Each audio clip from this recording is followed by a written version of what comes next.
All right, who'd like to go first? So maybe just so far what you're hearing from the public, there's a lot of concern about the proposed service reduction. Yeah, this is interesting, right? With the exception of one member of the public, the rest of the members of the public who come to us have actually asked for more spending, who are worried about potential service cuts. We've certainly heard a lot of advocacy for maintaining the low-income transit pass, something with which I agree, but which is also part of administration's proposal to us. In fact, it's the only reinvestment that they're proposing to us, and I think it's an important one. So are you hearing of any proposal or package to dial back the transit cuts? The transit cuts? I have not heard that yet. I did ask administration for details on every route and every single thing that they were looking at. As I look through it, frankly, there's only one of them that I have questions about out of 27 routes. Up in Councillor Davison's area, and he doesn't even know that I have questions about that one yet. So we'll see what council does. I assume we will get to potential amendments to the operating budget sometime this afternoon. What's your sense of where things are going to end up, just from your sense of that's always a great question. You never know what council will do. I suspect that we will end up somewhere close to what administration was proposing with the police added in. So we'll end up somewhere around a 0.8 to 1% tax increase on 2018. That's just a guess, but as you know, my football guesses don't work out very well, so my budget ones probably don't either. Why the changes in the measures? Yeah, I don't like that.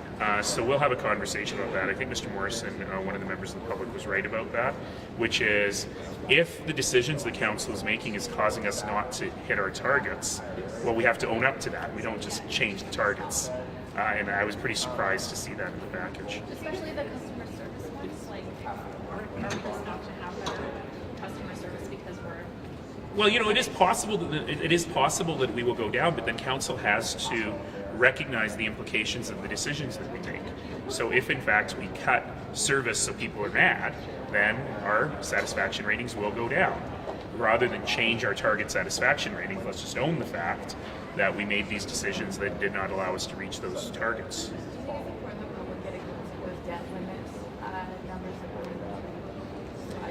Yeah, we show them every year. I call it the scary debt chart.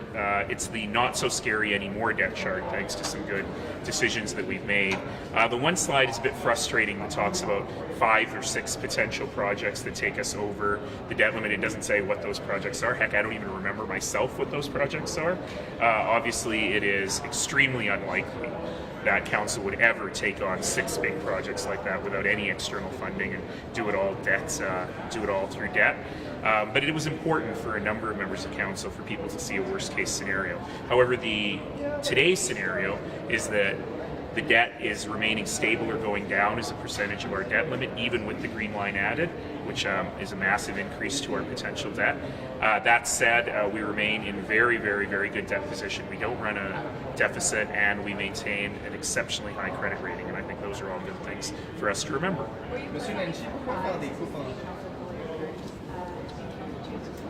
I was surprised. Yes, I was pleasantly surprised. I feel bad, though. Once in a lifetime trip, and apparently it got canceled due to engine failure or something. Did you have any issues with the fact that it was a lifetime trip? Will council's meeting is very much... I feel like we've talked about this so much. You're shaking your head. I don't think it's strong since... Maybe I've just talked about it in my own head a lot. To be fair, Councillor Collier-Cards volunteered to step up to be the deputy mayor for the month of August, which is the time when the rest of us, hopefully even me, get a little bit of time off. So people who do that, who step up for August, often will take their vacation at a different time of year because they'll have to work through our normal vacation time. That said, I am not familiar with anyone ever missing budget before, so I'm pleased that she's back. It's very unusual for a general manager not to be in the room when the budget's being discussed. Where is Matt Logan? He's on leave. So the acting general manager is here, and he's actually doing a terrific job. Monsieur Nenshi, qu'est-ce que vous pensez de faire des titres en transport en commun? C'est le gros morceau des réductions de services dans la proposition de budget. Pourquoi ça en particulier et qu'est-ce que vous en pensez? Parce que c'est le plus grand problème maintenant.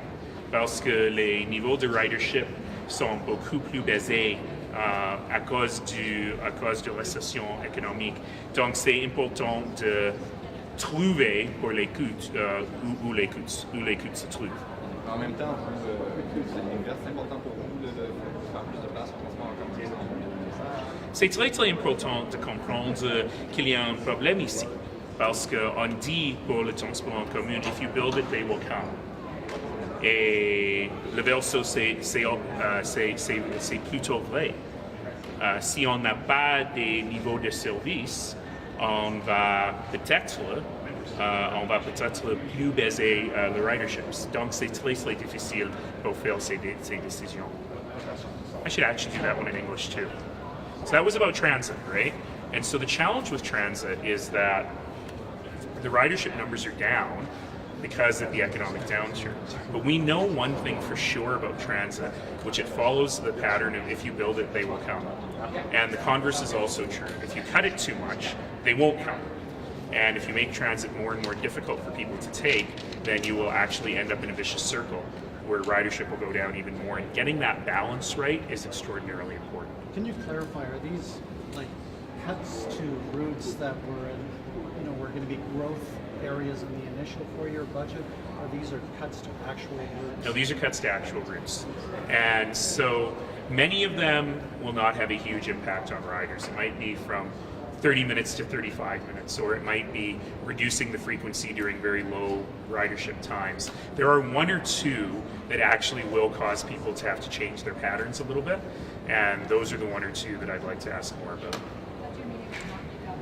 Oh, it went very well, thank you. Last week I had the opportunity to meet with many cabinet ministers as they were in town for the AUMA, and the Premier and I had a very broad discussion on a large number of items. That would have been one of them. What's her appetite for that? As she has said publicly, she's going through looking at all of our data and making a decision, and I pointed out to her that Council has imposed a deadline, for the federal and provincial governments in January to know whether they're in to help fund the bid or not. And we're hearing that you need some sort of application almost from the government. They like that sort of thing. It sounds like the green light. What do you think about that? We'll do what they need. All right, thanks everybody. Perfect.